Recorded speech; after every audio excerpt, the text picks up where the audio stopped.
Hi, this is Jeff Brandler, and welcome to another edition of Vintage Brandler Bits. Today's vintage episode is one of my favorites. It's entitled The Two Questions. And these two questions are very important for people in terms of making changes about themselves and also for keeping their moral compass going in the direction that they need to. The two questions, coming up now. A question is a phrase designed to obtain information. We are always looking for information. Our society is filled with wanting all the dirt, and we enjoy those people who ask the hard questions. News shows like 60 Minutes or 2020 corner the bad guys with hard and pointed questions. Other times, confusing things happen that we try to make sense of. Why did he do that? What was his motive for the murder? In my office, people are always examining something. They want to explore how are they feeling. What led them to react the way they did? What's going on? In fact, most of my sessions start with a question. How are things been since the last time you were here? For me to title this The Two Questions really makes a statement. I mean, what two questions would be so noteworthy? To tell a story, you would ask who, what, where, and how. Again, great questions, but not ours. Our two questions are much more significant. They are our guides to internal decision-making and increasing our own self-worth. They give us a blueprint for self-care and self-improvement. Our two questions are, is this good for me? Is this the right thing? Now, having heard them, you may be kind of surprised, alarmed, or maybe even disappointed. But these are monumental in their use. Let me explain further. Many people that I see are great at taking care of others. If a person asked a favor, whether reasonable or not, they'd fulfill it. Need them to drive 300 miles to pick up someone? No problem. Bake a cake for tomorrow morning? You got it. Take care of a sick friend, despite that they may be sick themselves? It's in the bag. They will never push back. They will never challenge the request, not even question the validity of the favor. However, after years and years and years and years of doing this, a person might get a little, okay, they're going to get a lot angry and feel like doormat USA.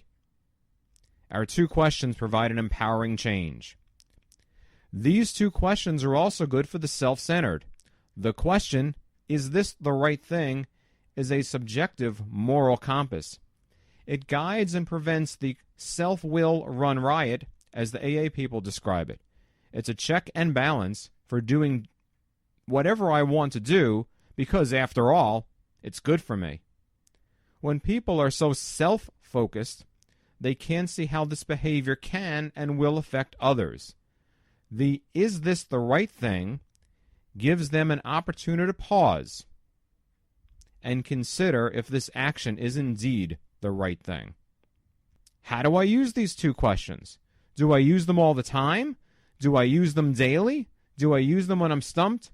Yes to all of these. The hardest part of the two questions is remembering for the person to ask them. People are so programmed to be favor doers and doormats that given the choice of the new behavior or the old one, you know they'll pick the old one. So let's give an example. You're invited to the annual party at your family friend's house. Each year you've gone and have been often sick afterwards. So let's say you decide to try out the new two questions. Question 1, is it good for me? Every year I get sick afterwards, so is this good for me? Pretty obvious, a resounding no. So far so good. Next question. Is it the right thing? Some people would argue that family friends are like family, and you have to go. I would argue it's not good for me. And the it's not good for me to go supersedes the right question. The big question is, will family friends be offended? Well, probably not. Hurt maybe. Offended? Unlikely. The bigger question, can I deal with the family friend's reaction? Let's try another one. You have an elderly relative who is in a nursing home, and you are describing and deciding whether to visit that person. Let's try this again. Question 1. Is this good for me? No! I hate nursing homes. I'd rather be court-ordered to watching bad television shows. So far, not going. Question 2. Is this the right thing? Yes. Okay, I'm going. The self is very fragile, and for most people I see, a slowly developing entity. The words self-esteem or self-concept are descriptors of ourselves and how we feel about us. The 2 questions are designed to develop the self further by empowering us and paying attention to self, and at the same time preventing self-absorption and self-centeredness. People get healthier as their selves grow and develop.